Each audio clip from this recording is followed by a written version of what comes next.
So, a few weeks have passed now, and 304 still lingers in my mind.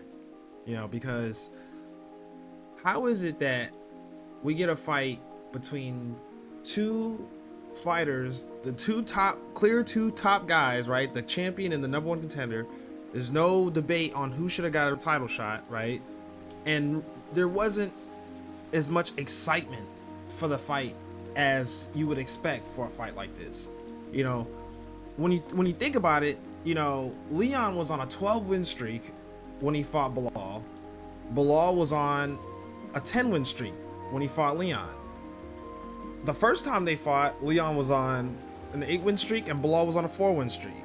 In any other circumstance, in any other time, even era maybe, this probably would have been like a hugely anticipated fight. Like why weren't we as excited as we should have been for this fight? They're literally on the longest win streaks in the division, and they're fighting each other for the belt. And then it got me thinking even more. People really weren't that fond of Leon before he fought Kamaru. Then when he beat Kamaru, it became this whole thing. Bilal has yet to win over the fans. But even though Bilal may have a not so entertaining style, people said the same thing about Leon. But yet Leon gets a little more praise and hype than Bilal. And I'm not sitting here acting like I'm like this big Bilal hater or fan, but if you think about it, Bilal may have had a better win streak than Leon. I mean, Leon may have been a fraud this whole time if we really think about it. If we really put it in perspective and look at the win streak and put everything together. So, when you look at the stats, it makes it 1,000 times more interesting. At least for me it does, right? Because if you look at the number of wins to losses from both guys, Leon Edwards and Bilal's win streaks, it tells a lot, right? And it should even further have excited us as fight fans when they fought. For example, Leon was on a 12 win streak. With his opponents' combined wins and losses, they had 132 wins and 79 losses altogether. If you divide that, that is 1.67. That is the total ratio of wins to losses that his opponents had in that 12 fight win streak. Bilal was on a 10 fight win streak. The wins and losses combined for his opponents were 82 wins to 49 losses. If you divide that, it is also 1.67. I thought that was extremely interesting. I do think that context matters for these fights. For example, Leon fought Donald Cerrone and RDA in that win streak. RDA was 34 at the time, Donald Cerrone was 35 at the time. And I'm not saying those guys were either prime or they were too old or whatever. A lot of fighters hit their prime around that time or they have their best year around that time. But with that being said, both of those guys are usually lightweights. For example, RDA was the lightweight champion and Donald Cerrone spent most of his career at lightweight. Another thing to add was Leon's chin was pretty questionable up through his run, if you think about it. He got dropped by Brian Barberena and he was wobbled in a fight that he was dominating against Nick Diaz. And I do want to add this as well. In his win streak, he only had 3 finishes. I feel like that's important to bring up because a lot of people will bring up the fact that Bilal didn't have a lot of finishes and that he's a decision merchant, whatever. But honestly speaking, Leon had 2 knockouts against Peter Sabata and Kamaru Usman and 1 submission against Albert Temenov. Bilal only had 2 finishes, and it was against Sean Brady and Takashi Sato, and he KO'd Sean Brady and submitted Takashi Sato. I also want to give some context to Bilal's wins and his win streak as well. Something of note is when he fought Gilbert had literally had a fight a month prior to the fight with Bilal. He took the fight on short notice because Bilal's opponent dropped out. And it's honestly kind of crazy because Gilbert was like fighting extremely often around that time. There's a lot of wear and tear on his body, and it caused, from what he said, his arm, I think his shoulder went out. Something happened with his arm. So basically he fought a one-armed Gilbert and went to a decision. Now I know so far I haven't really said anything that, showed a clear difference in the level of opponents for anyone so far. And I know that it's looked pretty even up to this point.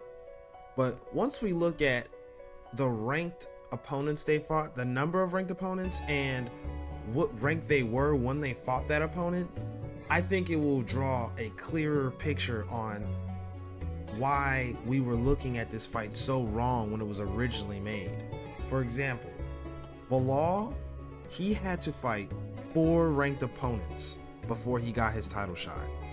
And this to me is so insane that we never picked up on this, because not only did he have to fight 4 ranked opponents, but 3 of those opponents had the exact same ranked number. They all had the number 5 ranking. He fought Wonder Boy, number 5 ranked. Vicente Luque, number 5 ranked. Gilbert Burns was number 5 ranked.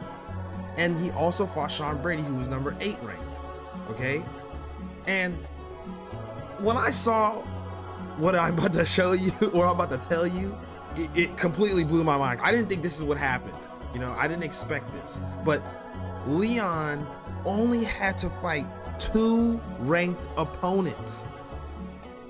Number 13 ranked Gunnar Nelson and number 4 ranked RDA. That is insane that he got a title shot, and no less, he defended the belt twice against Usman and Colby Covington. I mean, that's just, how does that even happen? So that would mean Bilal had a tougher road to the belt than Leon did. Okay, so now I want to talk about the fight itself. In the first round, Bilal was able to give a very high output and use his jab to pressure Leon and back him up to the cage and successfully get 2 takedowns. He also got 1 minute and 45 seconds of control time with those takedowns. He clearly took round 1. Then when we get to round 2, Leon continued to let Bilal dominate the same way he was in the first round, but you could tell Leon was faster and his shots had more of an impact than Bilal's did. Leon even successfully got a takedown on Bilal. I think that made Bilal even more urgent for more takedowns, and because Leon was so comfortable against the cage, Bilal was able to shoot 5 more takedowns, and he was successful on 4 of them, for a control time of 3 minutes and 25 seconds. That's over half the round he was controlled. Now in round 3, Leon started to realize that the fight was getting away from him, and he was much more urgent to get his own takedown in this round. He was aggressive, he landed more strikes, and as soon as he got the takedown, he dominated Bilal for 4 minutes and 18 seconds. He only needed 1. Bilal got a takedown on him as well, but you know, it obviously didn't mean much. He only had 15 seconds of control time in this round. This was mainly a grappling round. Leon just held Bilal's back for majority of the round. He attempted to go for a rear naked choke many times. He was not successful.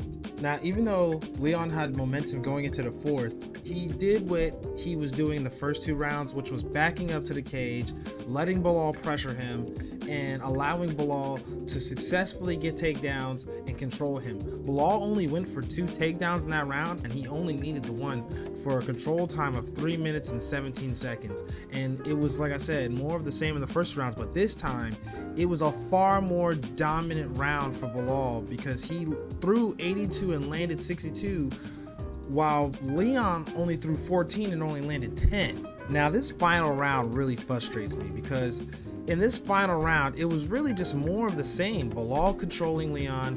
He had Leon's back for majority of the round. Leon wasn't able to do anything. It looked like Leon was kind of just accepting position, was accepting the fight, was prepared to accept the loss, and then out of nowhere, he gets a sense of urgency in like the last 30 seconds of the round, decides to fight and get Bilal off his back, transitions, gets on top, and starts raining elbows on Bilal, leaving him a bloody mess, damn near finishing him in that round. And then the fight ends, and it leaves us all wondering, what if he would have did that at any other time in the fight? Now, does Leon deserve a rematch? And even if he does get the rematch, do we even think he'll win?